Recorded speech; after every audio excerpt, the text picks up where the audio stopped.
إن الحمد لله نحمده ونستعينه ونستغفره ونعوذ بالله من شرور أنفسنا ومن سيئات أعمالنا من يهده الله فلا مضل له ومن يضلل فلا هادي له وأشهد أن لا إله إلا الله وحده لا شريك له وأشهد أن محمدا عبده ورسوله وصلى الله عليه وعلى آله وأصحابه وسلم أما بعد السلام عليكم ورحمة الله وبركاته والحمد لله and only by the grace of Allah subhanahu wa ta'ala ala Yawm al-Jumu'ah on this blessed day which is Yawm al-Jumu'ah bi'ithnillah we're able to continue with this tremendous series which is known or which we have titled Mental Health in the Nutshell. And this is the third installment or the third class, if you will, which is understanding psychological disorders in light of both Western and Islamic viewpoint. Okay, since we're talking about mental health, and since we're going to be doing a thorough research, inshallah ta'ala, showing the contrast and the different approaches of both the Western and the Islamic perspective on dealing with people who suffer from mental illness or mental health. And we will try our best, inshallah ta'ala, to bring it together, show that there are some similarities. There is some similarities and there are also things which are not in total agreement. And so you will see it from different angles. It's not to say that we're ruling out that Western approach towards mental health is not effective, or that it cannot be used, or cannot be, for lack of better words, it cannot be studied, etc., etc. But no, it can be useful. It can be effective, just as the Islamic approach as well can be effective. And however, there are many taboos amongst the Muslims in general when it comes to the issue of mental health. Many Muslims, when it comes to the issue of mental health, they either reject it outright, they either believe that have something to do with a person's religious commitment versus a person's non-religious commitment. They either understand that a person who suffers from mental illness, whether or not that person suffer from mental illness, that person maybe they don't want to own up to it, and lack of better words, they don't want to own up or bring up or disclose the fact that they might have some problems that they are dealing with. All right, and then there are some who actually just don't approach the subject, period, because they believe that it's un-Islamic to deal with such issues such as mental health. However, all of these taboos are incorrect. All of these taboos that we mentioned are incorrect. Mental health is something that is serious. Mental health is acknowledged by both Islam as well as the Western the Western world. Okay, so we can't rule out mental health.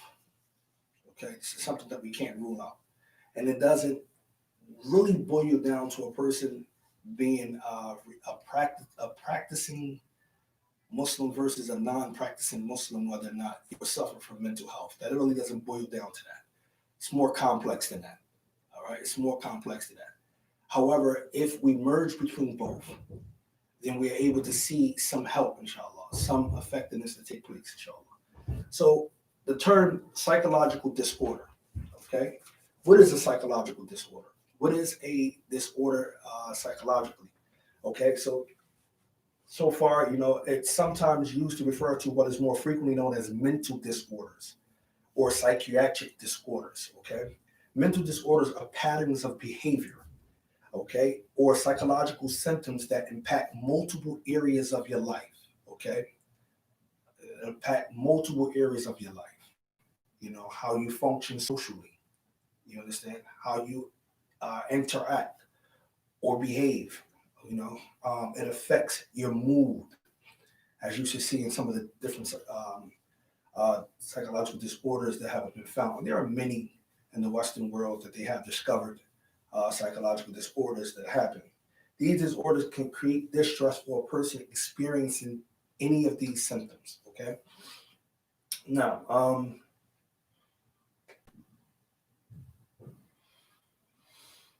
we're going to mention just some from the Western point of view, some of the main major components or main major disorders that is found within the Western world, okay, as far as psychological disorders. However, in Islam, we're going to show you the correlation of how Islam views a psychological disorder, okay? Inshallah, we call it neurodevelopment disorder, okay? So this, we're talking about the psyche. And if anyone remember, in the previous two installments, we explained that, Islam approaches it a little bit different. Okay, so we look at the fitra. All right, so the fitra is something that we understand to be there. The Western world really doesn't acknowledge the fitra. There are many experts who argue against the concept of what actually is the fitra. Okay, and we explained what the fitra was, the natural disposition. And we explained how that natural inclination is very muhim in terms of looking at the psych or psychological state of anyone. The fitra have to play a definitive role. Islamically, this is how we look at it. Also, there's something else that we look at and we're going to get into, which is called aql. Now, aql and fitra is not the same thing, and hopefully we're going to explain that. So when a Muslim doctor is looking at these issues, these are some of the things that the doctor is taking into consideration. When I say a Muslim psychiatrist, right? These are some of the things that they were taking considerations looking at, because we're dealing with the psyche, okay? Now, dealing with the psyche, there are many things that can affect the psyche, okay? Now, when it comes to neurodevelopmental disorders, we're talking about intellectual disability, all right? Intellectual disability, okay? Sometimes called intellectual development disorder. This diagnosis was formerly referred to as mental retardation, okay? Some people suffer from different things. Their IQs is what the Western use. I remember we said they use data, they do research, and so forth. So they look at the person's IQ. Okay, this type of development disorder originated prior to the age of 18 and is characterized by limitations in both intellectual function and adaptive behaviors. Okay, limitations in intellectual functioning are often identified through the use of IQ tests. Okay, which with an IQ score under 70, often indicating the presence of a limitation. Adaptive behaviors are those that involve practical everyday skills such as self-care, self-interaction, and living skills. So they want to test and see whether or not, according to this scale, are you functioning like an average person would actually function, or are you below that? And then in those areas where it's being affected, whether it affects you socially or whether taking care of yourself, so forth like that, then you will see that there is a disorder in that regard. So this is how they will look at it from a Western standpoint. And remember, this is intellectual. And it's very, very fascinating to understand how Islam ties everything in. So when we get to talk about the aql, you want to see how Islam ties mostly everything in, because this is normally where the heart of psychological problems really occur. And emotional also stems from the aql, as you should see, inshallah. Type. There are other neural okay, there are other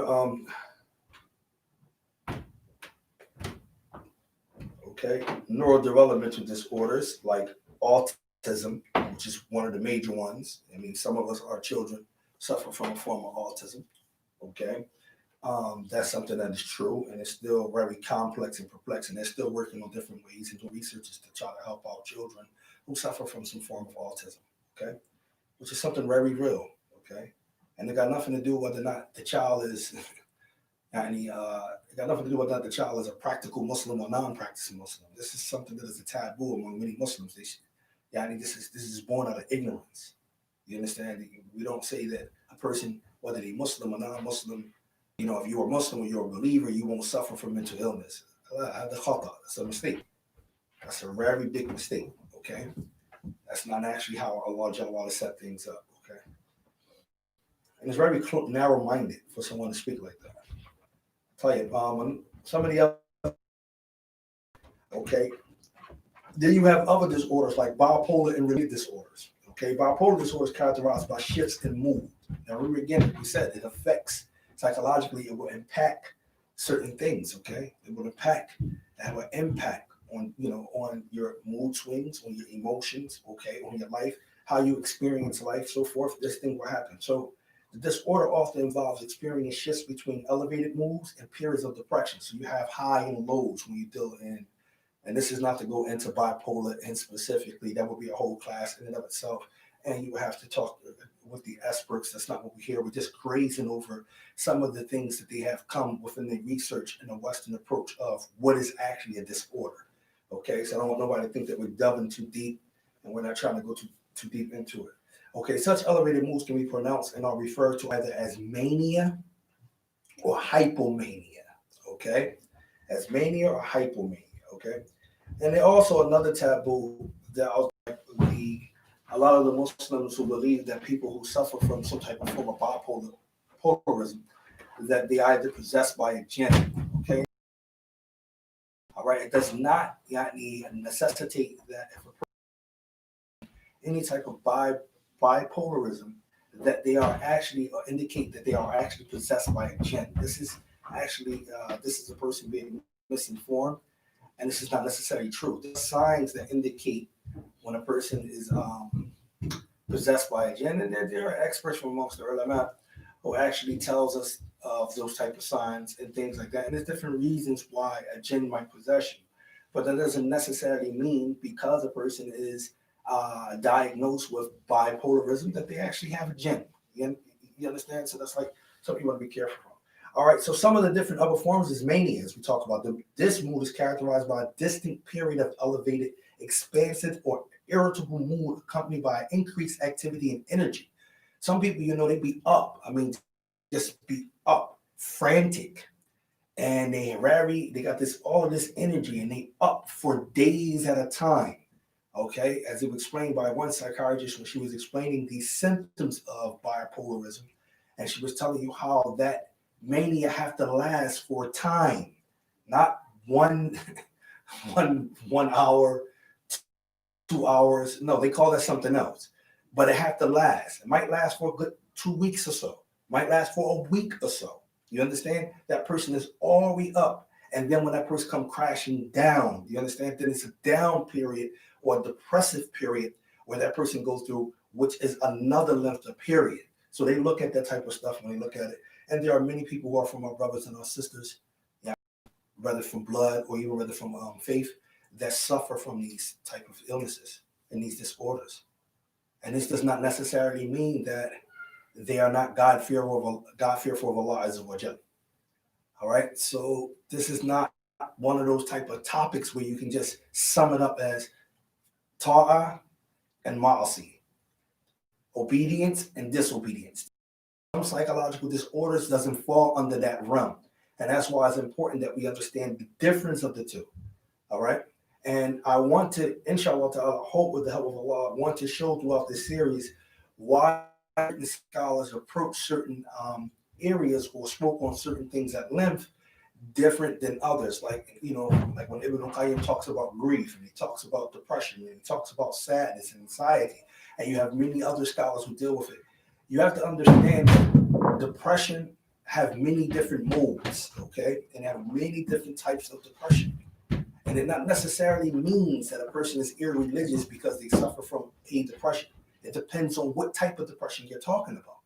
Okay, and that goes into different, to different areas. So you have to understand that. And this is why you find the likes of Sheikh Salih al-Fawzan, when he was asked about mental illnesses, he said consult with the experts, those people who actually study. And we do have some scholars from amongst the Islamic history that have actually written books and studied these different illnesses, or we even have some scholars who had hospitals and they had dedicated a wing, a psychiatric ward to deal with some of these issues. Okay, and I will mention some of the names a little bit later, inshallah. So, just going down a little bit here.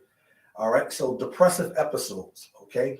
These episodes are characterized by feelings of a depressed or sad mood, along with a lack of interest in activities. The person just doesn't feel like doing anything, but they feel down. Their mood is down, and they can't actually help it. All right, they can't actually help it. and their mood is actually down, okay, and they can't actually help it, but they don't have the energy to actually do anything. All right, you know.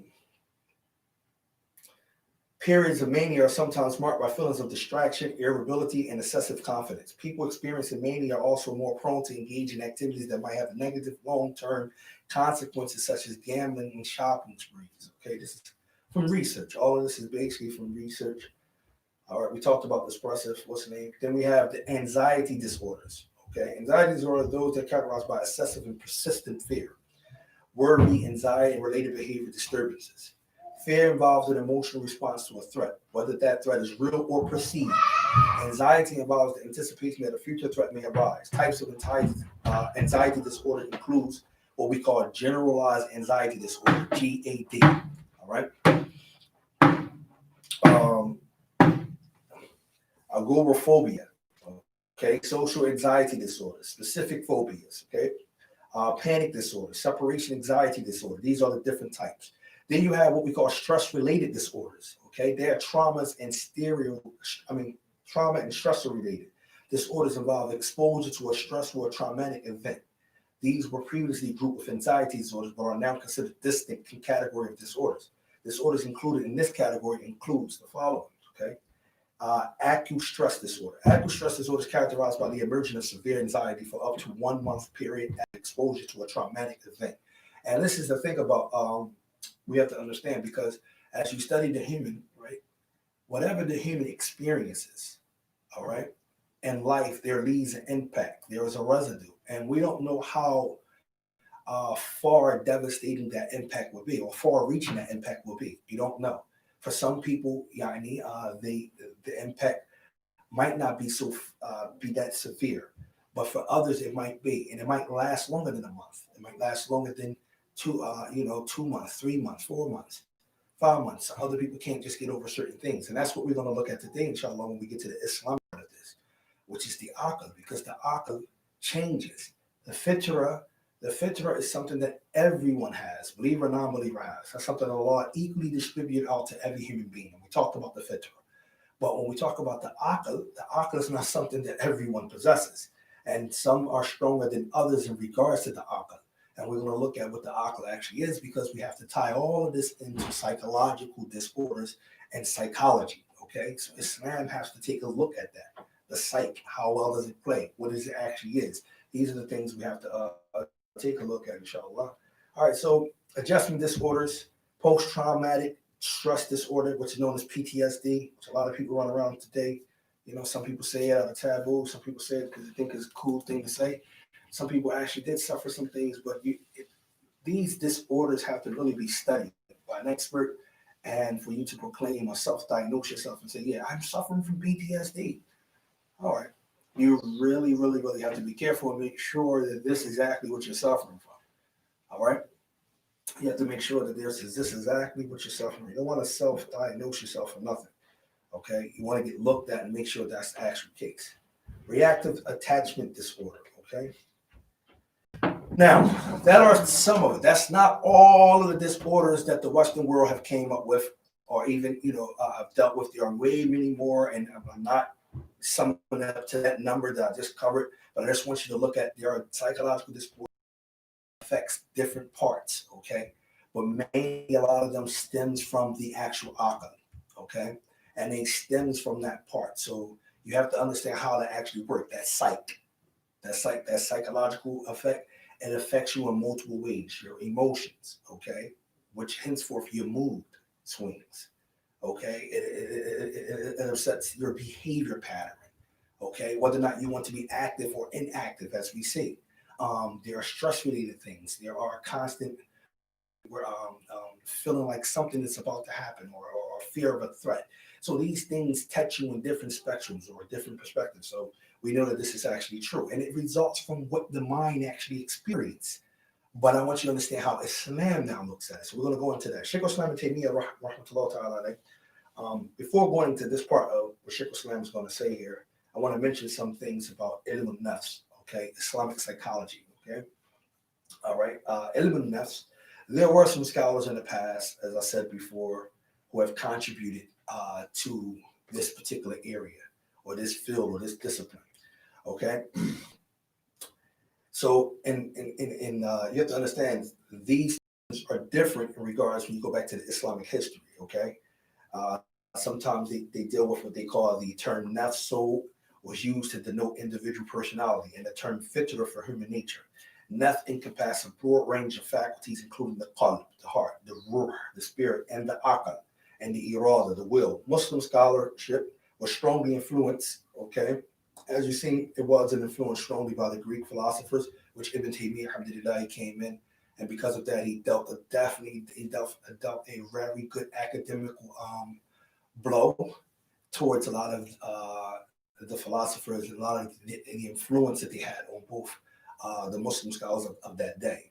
All right. So this is why he felt, asked the question, why he felt the need to go so hard and delving into those topics like theology and philosophy and so forth, is because of he wanted to make the Quran and the Sunnah to be pristine and pure as it came down, as opposed to being influenced by a lot of that Greek philosophy and so forth. In medieval Islamic medicine, in particular, the study of mental illness was a specialty of its own. Okay, so back then they studied that, and was rather known as al-ilaj an-nafs, approximately curing or treatment of the soul, okay, or the vegetative mind, or was known as a tibbul ruhani, the healing of the spirit or the spiritual health, and that tibbul qalb, the healing of the heart or self or mental medicine. Now, if you notice in different these terminologies, you'll notice something is a consistent theme here. What is that? They all keep talking about the spirit, all right? The spirit, the heart, the soul, the spirit, the heart, the soul. So when Islam looks at it, why is they connecting the spirit, the heart, and the soul in regards to mental illness? Why is mental illness in the Western, you don't really hear nothing about the soul? The soul has nothing to do with it and the Western understanding of mental illness. But Islamically, you're going to see why. Once we explain what aql is, why do they mention the spirit? Why the spirit? Why the soul? Why do that play or entwine with mental illness?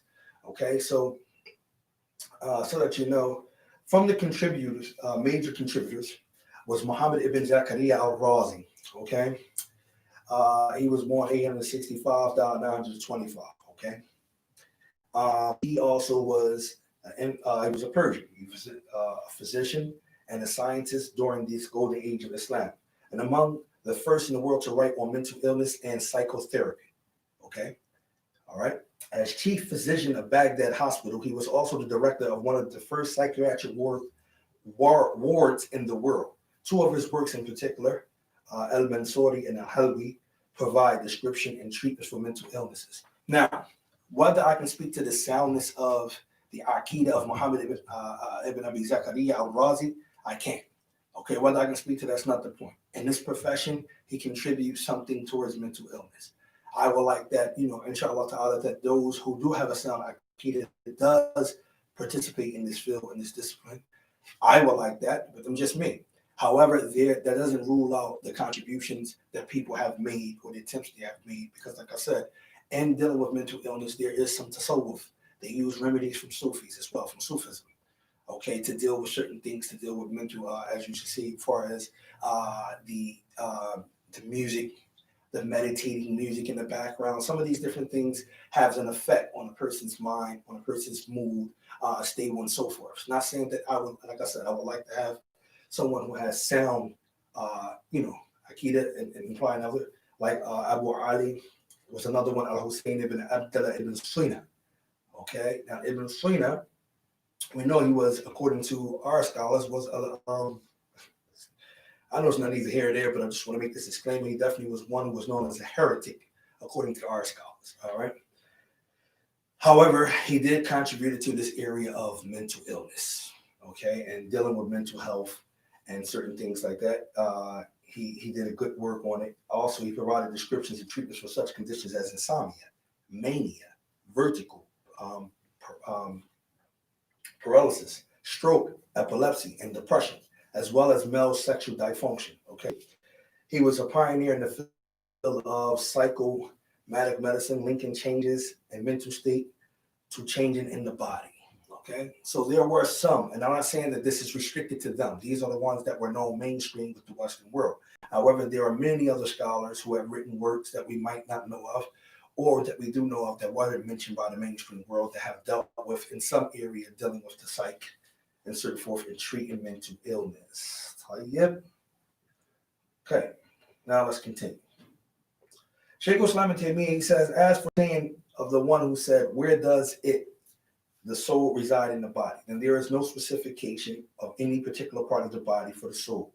Rather, it flows through the body as a whole, just as life, which is a temporal attribute, our flows through the entire body. For life is conditioned by the soul. If the soul is in the body, it will have life. And if the soul departs from it, then life departs from it. Okay? Now, the reason why Ibn Taymiyyah is going to talk about this is because he's going to define for us what is aql. All right? So now we're talking about psychological, psychiatric, and all of these different things that stems from the intellect, okay? And that stems from the psyche. But what is the psyche Islamically? How do we understand the psyche? What is the mind? How do we understand that process?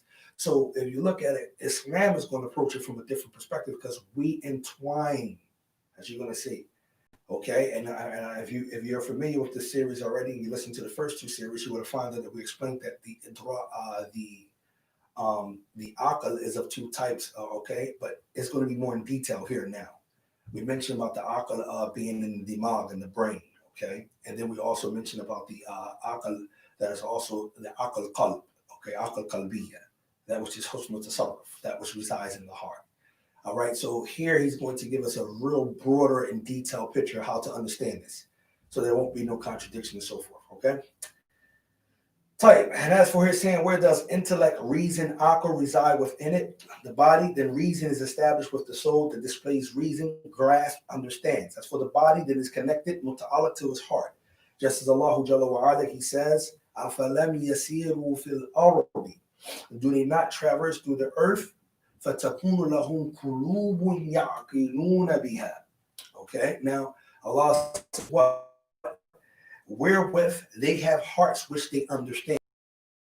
The plural for the word qalb, which means hearts. All right. Ya'qinuna. Ya'qinuna come from the words aql. Okay, that's reason, it's intellect. Allah says, Qulubun ya'qiluna biha. Hearts where they understand. Okay, so this is why you have to understand what's the argument here. What is being talked about here? Is the aql in the heart? Because Allah says, Qulubun ya'qiluna biha. Is it that?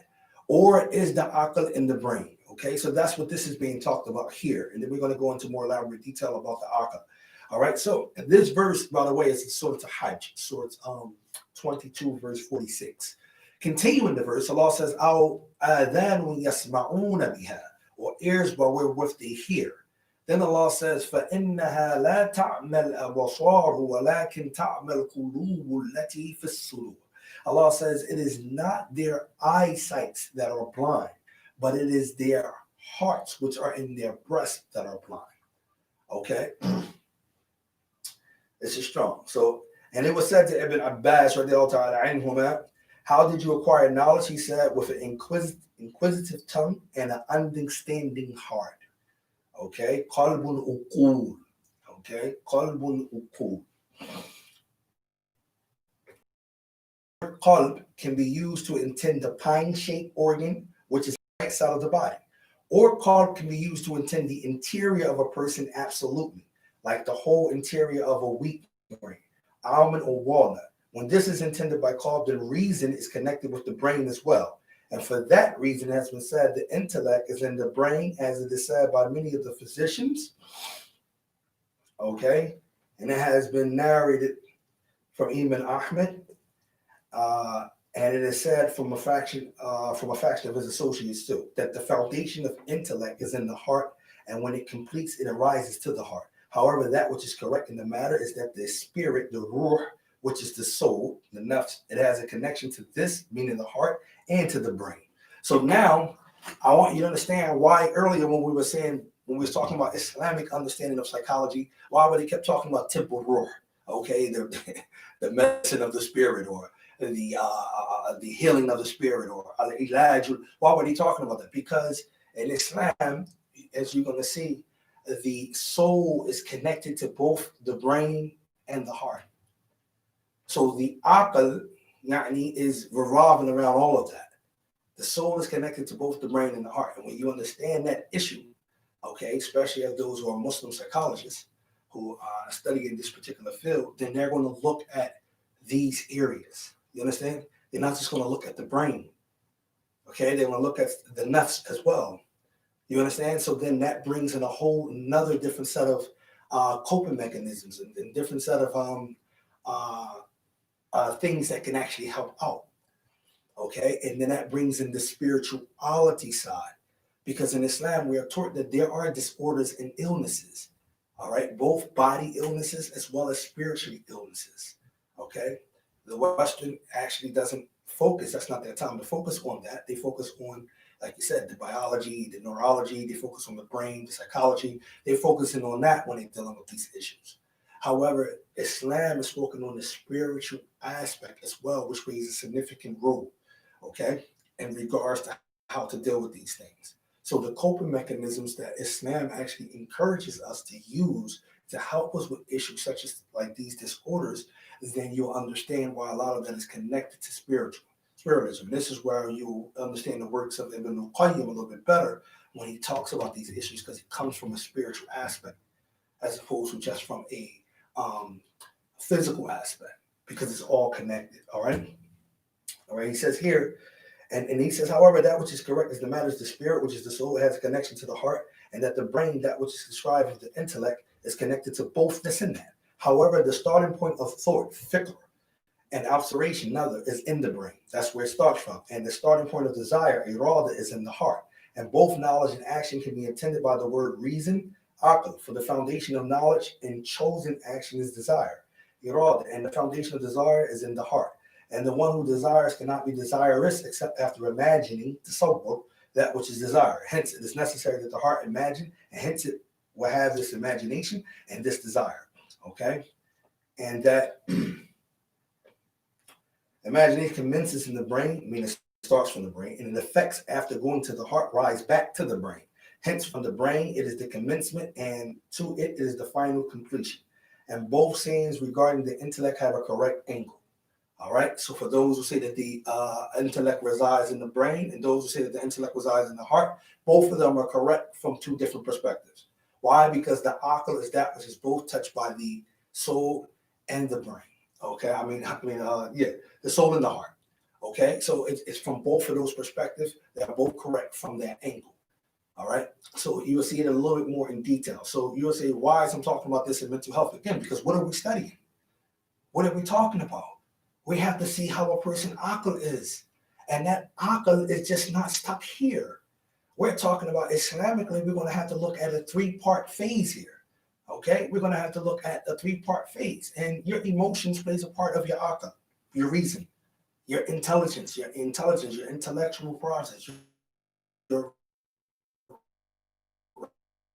rationale, things to begin to, all right, that is within it. So we're going to have to look at those to come up with a remedy that will actually help you, to deal with some of these disorders that you might be experiencing or you might be diagnosed with.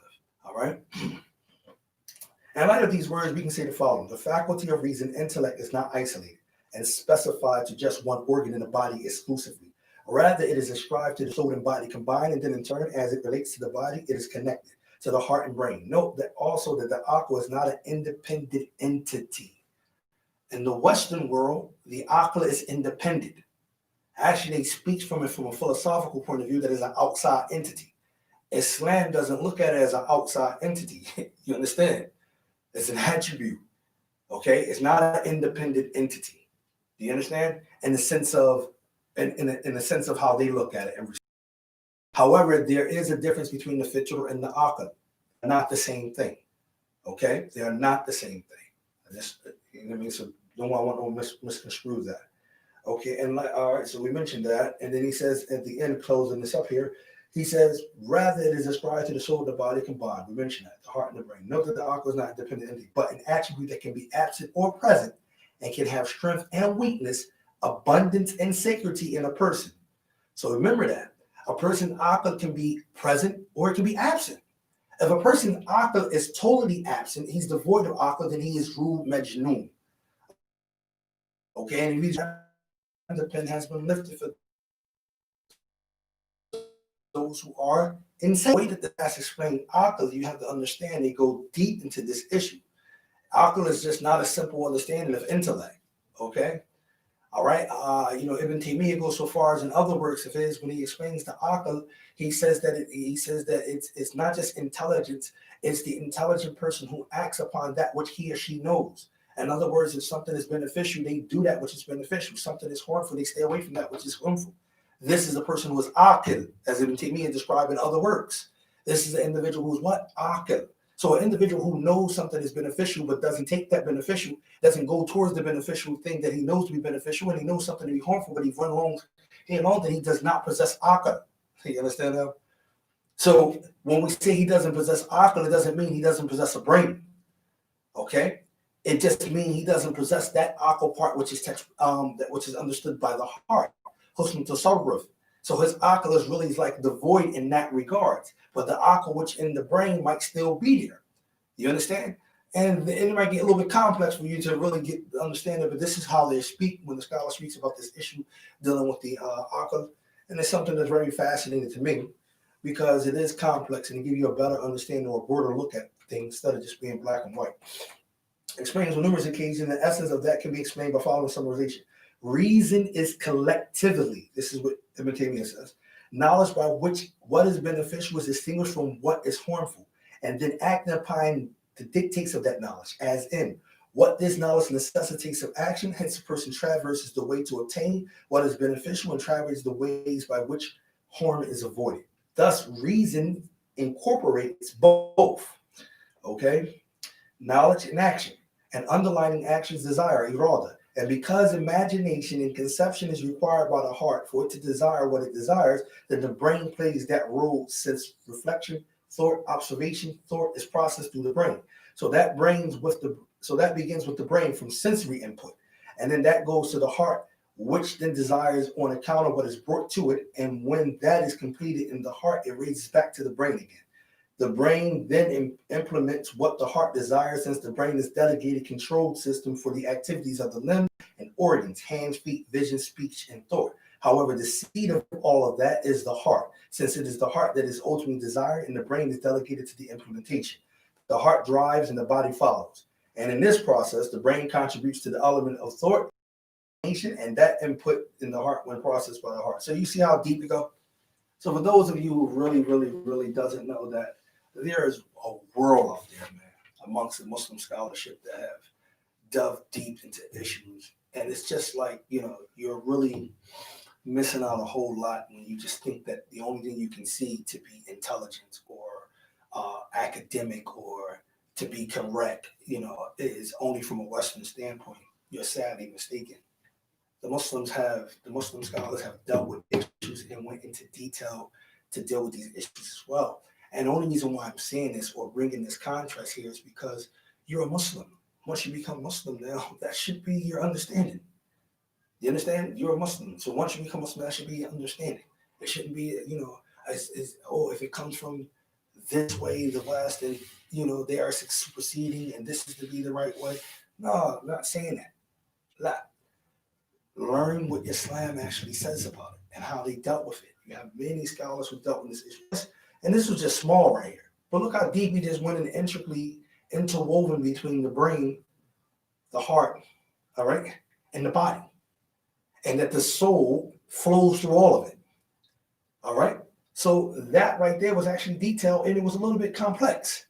And it's showing you how none of that, the brain, the heart, nor the body will work without the soul. Do you understand? That's how Islam understands it. So if the soul is removed, none of those faculties work. You understand? You might say, well, what about those who are on the machine that are still keeping things there? All right. But that person that's still on the machine, whether or not the soul is actually totally gone, because if the soul is totally gone, then that person is gone. Do you understand? That person is gone.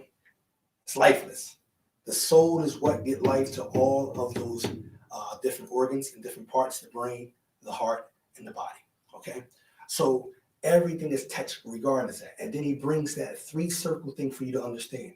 The intellect, reason, right? It actually starts from the brain, and it actually what? ends up in the heart, then it goes back to the brain. And this is how that complex cycle works. So a Muslim psychologist will have to take this in consideration and look at it and view it from this point of view. So this allows the Muslim psychologist now to come along and say, you know what? I can now look at a person's religious state and being effective or ineffective in regards to being useful enough to come up with some coping mechanisms for the disorder. I can now look at that. I can look at the spiritual state of an individual to come up with some of that. I can look at those things. Now, this what opens that door if we understand it from that point of view. So this is an Islamic point of view of looking at how the aqua actually plays a part. I did want to bring something else, but I'm going to stop with that. I think that's good enough. I was going to go into actually what the aqua actually is, how some of the scholars understand the concept of aql and some of the different definitions for the word aql, so that we can get a little better, broader understanding of it. So it's not just black and white. If somebody have a disorder, and it depends on the extent or the severeness of that disorder, it can't just be black and white. Oh, they don't read Quran enough. They don't read Sunnah enough. It can't just be that. Do you understand? It can't just be that, because some people, some disorders are developed before IQ tests can even be brought forth, such as especially when it comes to autism. Some form of autism is early development from when a child is this age all the way up to then. So we can't, and from a Western point of view, they don't look at it as if this is that. You understand? So we have to Islamically look and see. Okay, we just don't rule things out. If so-and-so has a real problem, then we try to figure out that problem. And we're not against medicine. Okay, we're not against medicine. And I know that there's a movement out there that many people argue about natural medicine being better versus than manufactured medicine. Okay, and natural medicine devoid of the benefits, the pros and the cons. We do know that, alhamdulillah. However, the scholars like Ibn al-Qayyim and other scholars, even from then and even from the scholars of the present day time, they mention about the hadith of the Prophet ﷺ encouraging us to trust the physicians if he's a trustworthy physician, and to trust to also trust the actual medicine. Okay, some medicine have side effects. Some things need to be studied. You know, if you have a Muslim doctor, alhamdulillah, that's, you know, and that's going to be open and trustworthy with you and explain to you what exactly what you're taking and so forth, then that be understood. But don't just rule off medicine because it's manufactured. Okay, and that don't mean that you need to engage in every medicine either, especially if it's not going to help with the actual associated disorder. The problem that you actually have, if it's not that type of medicine that really helps, and it's not something that you can look at and see of other methods that you may be able to use before utilizing the medicine, if it's not that severe, then, you know, these all of the things you have to take in consideration before getting involved with that. So inshallah ta'ala, we're going to continue, inshallah. So we mentioned that the Western approach to psychology, we explained what psychology was from a Western point of view. We also understood how Islam acknowledges psychology. We also covered the simple fact of Islam approaches psychology from not just from biology, from a biological process, or from a neurology process, which it doesn't, and also just understanding the intellect being an outside entity. Rather, Islam approaches from the fitra. Okay, and we explained that also from the aql. Okay, which now we found that the aqua actually is a three-part thing, and we found that the spirit actually flows through all of them. So which will lead us to another point of view, and we're going to see how Islam actually goes down the line and some of the coping mechanisms that Islam uses for some of these disorders. Inshallah ta'ala, hopefully whatever we said, in our translation, or whatever we said today in our talk, inshallah, that was good. That's from Allah Jalla. Who said it was incorrect, it's definitely from ourselves and the shaitan. Thank you all for tuning in. Subhanakallahumma bihamdik, ashhadu an la ilaha illa anta, astaghfiruka wa atubu ilayk. Jazakallah khair.